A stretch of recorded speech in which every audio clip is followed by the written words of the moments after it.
México. Hace 150 años se vivió en Puebla uno de los momentos históricos más importantes de México, la Batalla de Puebla, tema central del nuevo libro de Paco Ignacio Taibo II, Los libres no reconocen rivales. Va a contar la historia de por qué se llega a la Batalla de Puebla, qué pasa en la Batalla de Puebla y qué pasa poco después. O sea, va a encontrar la información del momento 1862 en que este país está al borde de la muerte y que se salva milagrosamente en Puebla. Pero va a encontrar esto contado, narrado, no solo investigado, no solo los detalles, sino los personajes, los nombres, las contradicciones. Yo creo que estoy contento cómo quedó el libro. Quedó el libro muy accesible, muy fácil de leer y al mismo tiempo muy serio en términos de la investigación.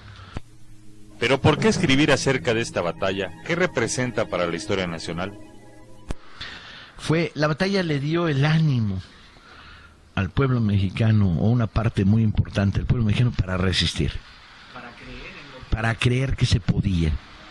Sin embargo, muchas personas creen que se ganó la batalla y el ejército francés se regresó a sus tierras. ¿Pero qué fue lo que realmente sucedió? Sí, no se fueron. Se quedaron en Orizaba, volvieron a traer 30,000 hombres más y volvieron contra Puebla. Y hay que escribir la historia de la segunda batalla de Puebla, que son más de 60 días de combates casa por casa. Muchos historiadores afirman que Puebla es una ciudad llena de traidores. ¿Pero esto es cierto?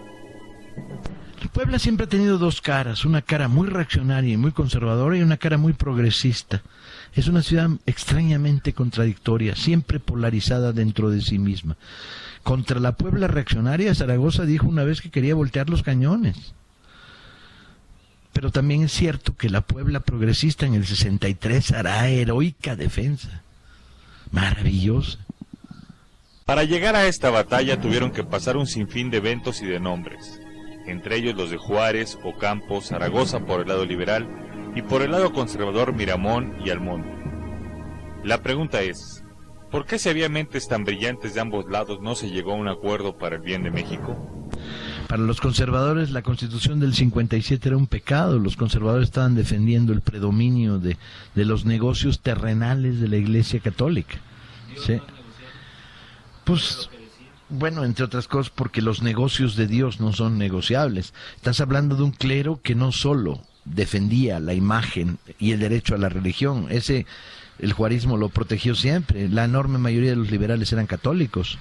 No, estabas defendiendo el 85% de las casas habitación de la Ciudad de México en manos del clero, el control de los panteones, de los matrimonios, de las herencias. Estás hablando del poder terrenal de la Iglesia. El libro tira muchos mitos, como el de los heroicos Zacapuaxtlas, un error que según el autor se ha transmitido por generaciones. ¿Pero de dónde viene este error? Yo creo que de un error de un periodista, el mito de los Zacapuaxtlas, que de repente dijo, y los heroicos Zacapuaxtlas, y se repitió y se quedó. Pero los Zacapuaxtlas no estuvieron en la batalla de Puebla, estuvieron el 6º batallón de línea, que eran combatientes en su mayoría de Tetela de Ocampo. Y a lo paso de los años ha seguido diciendo los Zacapuaxtlas, y los de Tetela dicen, no, fuimos nosotros, y han enviado cartas una y otra vez al gobierno para decir, reconózcase la verdad histórica. Incluso Paco Ignacio toca otros mitos de héroes que han cambiado la historia para intereses propios, como es el caso del joven general Díaz. Porfirio Díaz era un joven general en esos momentos, un joven general republicano, que contará 2 veces la batalla de Puebla. La contará en el parte militar y la contará más tarde en sus memorias. Hay una pequeña diferencia entre las dos narraciones. En la segunda minimiza el papel de Zaragoza, porque es el momento en que Porfirio Díaz empieza a reescribir la historia de México, quiere quitarle el peso a los grandes caudillos liberales, a Escobedo, a Zaragoza, a González Ortega, y atribuirse méritos a sí mismo. Pero aún así, bueno, fue una de las figuras claves. La tercera contracarga la dirige él. Algunos dicen que la historia es cíclica, y por esto le preguntamos al autor ¿qué tanto se parece México hoy a ese México de la batalla de Puebla?